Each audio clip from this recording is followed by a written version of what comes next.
Gram தங்கம் வெல்லும் பொன்னான வாய்ப்பு. ஸ்கேன் பண்ணி ஜிடிஎன் டாஸ்க் முடியுங்க. அதிர்ஷ்டசாலியாக 28 கிராம் தங்கத்தை வெல்லுங்கள். நம்முடைய விடுதலை சிறுத்தைகள் கட்சியுடைய செய்தி தொடர்பாளர் பாவலன் இணைந்திருக்கிறார். திரு பாவலன், இந்த கைது நடவடிக்கை பற்றிய விடுதலை சிறுத்தைகளுடைய பார்வை என்ன? இந்த கைது நடவடிக்கையானது திரு உதயநிதி அவர்களுக்கு தேவையில்லாத ஒன்று. ஒரு பாரம்பரியமுள்ள கட்சியில் ஏற்கனவே துணை முதலமைச்சராக இருந்தவர். தற்போது ஒரு மாண்புமிகு ஒரு பொறுப்புள்ள எதிர்கட்சித் தலைவராக இருக்கக்கூடியவர். ஒரு பொது மேடையில் மாண்புமிகு கண்ணியத்துக்குரிய முதலமைச்சர் அவர்களை எப்படி பேச வேண்டும் என்கின்ற ஒரு வரைமுறை இருக்கிறது.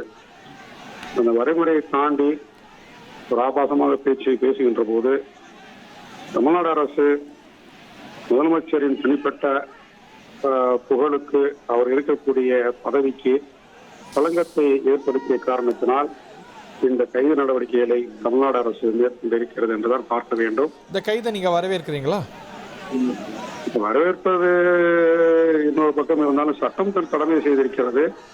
இந்த ஏற்கனவே இப்ப தாவைக்காவை சேர்ந்த பெண்கள் எல்லாம் நாங்கள் அவருக்கு பொண்டாட்டியாக கூட இருப்போம் என்றெல்லாம் பேசுகின்ற போது அது மிகப்பெரிய அளவில் விமர்சனத்திற்கு உள்ளானது.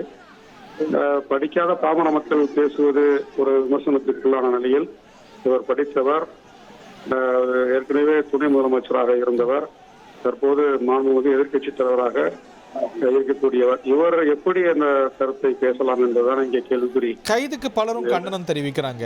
ஆனா கண்டனம் தெரிவிக்கக்கூடிய சிலரும் கூட மன்னிக்கணும், பேச்சுக்கு கண்டனம் தெரிவிக்கிறாங்க. ஆனா கைது அப்படிங்கிறது அதீதமா வழக்கு பதிவு செய்திருக்கலாமே, விசாரித்திருக்கலாமே, முதற்கட்ட நடவடிக்கையே கைதா அப்படிங்கிற கேள்வி அதிமுகலேருந்தே வருது நம்ம பார்க்கிறோம். இல்ல, ஒரு அரசாங்கத்தை விமர்சனம் பண்ணுவதற்கோ கேள்வி கேட்பதற்கோ அவருக்கு எல்லா விதமான உரிமைகள் இருக்கிறது.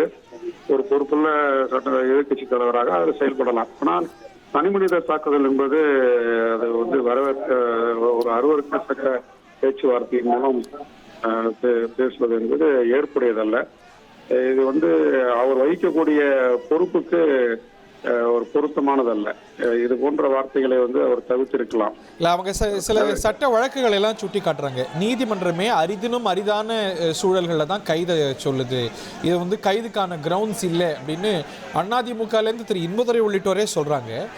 இதே போல ஒரு சர்ச்சை பேச்சு தான் அன்றைய முதலமைச்சர் திரு எடப்பாடி பழனிசாமி அவர்களை பற்றியும் திரு உதயநிதி பேசியிருந்தார். அன்னைக்கும் கண்டனங்கள் எழுந்தது. அன்னைக்கு அதிமுக கைது செய்யலையே, இது எடுத்த உடனே கைதா, இன்னொன்னு எப்படிப்பட்ட சூழல்ல கைது வருது பாருங்க. நாளைக்கு சட்டமன்றம் சொல்லக்கூடிய வார்த்தைகள் இருக்கு. ஒவ்வொரு வார்த்தைக்கும் ஒரு வலிமை இருக்கிறது. என்னை பொறுத்த அளவுக்கு அவர் இந்த வார்த்தையை தவிர்த்திருக்கலாம். அவர் போராடுவதற்கோ கேள்வி கேட்பதற்கோ எல்லா விதமான உரிமைகள் இருக்கிறது.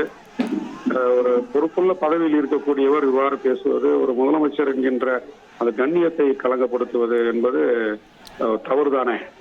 நாளைக்கு சட்டமன்றம் கூடுது. இன்னைக்கு தெருக்கள் எல்லாம் பல இடங்கள்ல போர்க்களமா காட்சி அளிக்குது. ஒரு சுமூகமான சட்டமன்ற சூழலுக்கு இது வழிவகுக்குதுன்னு நினைக்கிறீங்களா? ஏன்னா இந்த அரசாங்கத்துடைய முதல் பட்ஜெட் வேற நாளைக்கு. தாவேக்கா அரசாங்கத்துடைய முதல் பட்ஜெட் கூட்டத்தொடர் நாளை தொடங்க இருக்கிறது. பட்ஜெட் தாக்கல் செய்ய போறாங்க. அப்ப எதிர்கட்சிக்கும் அதுல ஒரு பொறுப்பு வேணும். நம்ம ஒரு மிகப்பெரிய அளவுல ஒரு மாற்றம் சொல்லி சவால் விட்டுட்டு ஒரு அரசாங்கத்தை உருவாக்கி இருக்காங்க. இவங்களுடைய பட்ஜெட் எப்படி இருக்கும், என்னென்ன துறைகளுக்கு என்ன மாதிரி செயல் திட்டங்களை கொடுக்க போறாங்க, எத்தனை கோடி ஒதுக்க போறாங்க அப்படின்றத ஒரு அரசாங்கத்தை நம்ம எடை போடக்கூடிய ஒரு பெரிய அதான் ஒரு அளவுகோலா இருக்கும். பட்ஜெட்டை வச்சுதான் ஒரு அரசாங்கத்தை நம்ம மதிப்பிட முடியும். அப்ப அதுக்கு எதிர்கட்சிக்கும் ஒரு கடமை இருக்கிறது. அவங்க பட்ஜெட் தாக்கல் பண்ண பிறகு அரசாங்கத்தை கேள்வி கேட்கலாம், எதிர்த்து கூட போராடலாம். ஆனா அது ஒரு பட்ஜெட் தாக்கல் செய்யக்கூடிய இந்த நேரத்தில் இப்படி இந்த வார்த்தைகளை நாளைக்கு பட்ஜெட் கூட்டத்தொடர் சுமூகமா இருக்கிறதுக்கான சூழல் இருக்கா? திமுகவினர் சண்டமாரதம் செய்வாங்க, போராட்டம் நடத்துவாங்க, அதுக்கான எல்லா சூழலும் இருக்கிறத நம்ம பார்க்கிறோம்.